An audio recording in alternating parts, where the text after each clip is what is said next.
Pemirsa, Kejaksaan Agung menetapkan Johnny J. Plate sebagai tersangka kasus dugaan korupsi proyek BTS. Menteri Komunikasi dan Informasi Johnny J. Plate mengenakan rompi merah muda, tanda ia berstatus tersangka. Berjalan keluar dari gedung Bundar Kejaksaan Agung, Johnny digelandang ke mobil tahanan.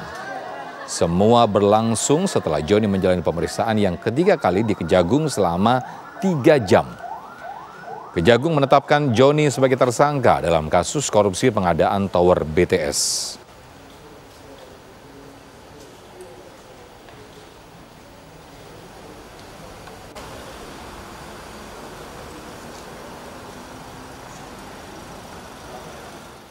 Ya, untuk mengetahui informasi terkini terkait penahanan Menkominfo Johnny G. Plate, kita sudah terhubung dengan Direktur Penyidik Jaksa Agung Muda Pidana Khusus Kejaksaan Agung, Pak Kuntadi. Selamat sore, Pak Kuntadi.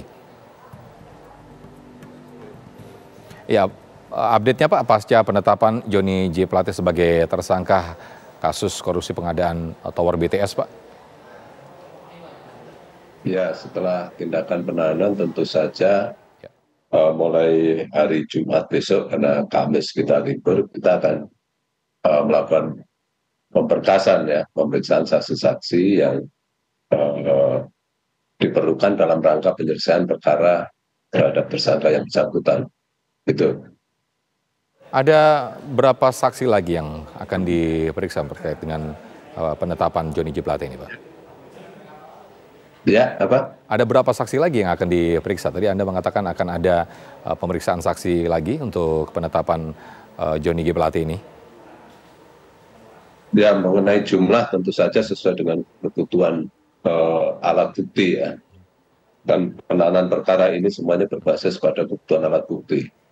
Ketika alat bukti itu kita pandang cukup, ya kita akan selesaikan. Ya, ini kasus yang melibatkan Johnny J. Plate ini seperti apa, Pak? Apanya? Kasus yang melibatkan Johnny J. Plate ini seperti apa, Pak?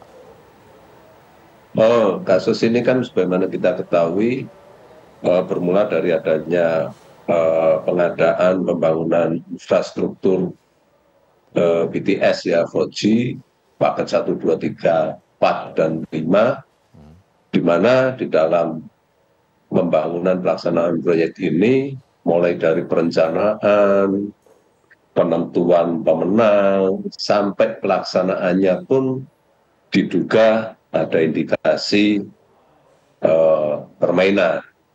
Nggak kita tahu, belakangan ada beberapa pihak yang menerima aliran dana, para konsorsium maupun para pengatur pengadaan tersebut. Sehingga tadi berdasarkan alat bukti yang kita dapatkan setelah 3 kali pemeriksaan, kita nilai bahwa peran beliau selaku menteri, dalam hal ini sebagai pengguna anggaran, nampak ada keterkaitan, sehingga setelah kita pandang cukup alat buktinya, kita tetapkan sebagai tersangka. Demikian. Ya, Pak Kuntadi, bukti-bukti yang menguatkan seperti apa saja, Pak? Ya.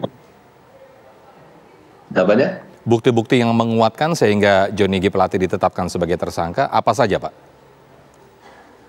Ya, ada alat bukti saksi, alat bukti surat, alat bukti elektronik, kita dapatkan semua. Dan hari ini kan kita juga melakukan tindakan penggeledahan di beberapa tempat dalam rangka untuk menemukan kesempurnaan alat bukti. Ini terkait aliran dananya ini kemana saja nih, Pak Kuntadi? Ya, itu nanti kita tunggu di persidangan lah, kalau itu sudah teknis, tapi ada beberapa mengalir ke beberapa pihak lah. Ya. Apakah ada potensi tersangka lain yang akan ditetapkan nantinya, Pak? Nantilah, itu udah teknis. Baik, Pak Kuntadi, terima kasih atas waktunya selaku Agung Muda Pidana Kasus Kejaksaan Agung. Terima kasih, selamat sore.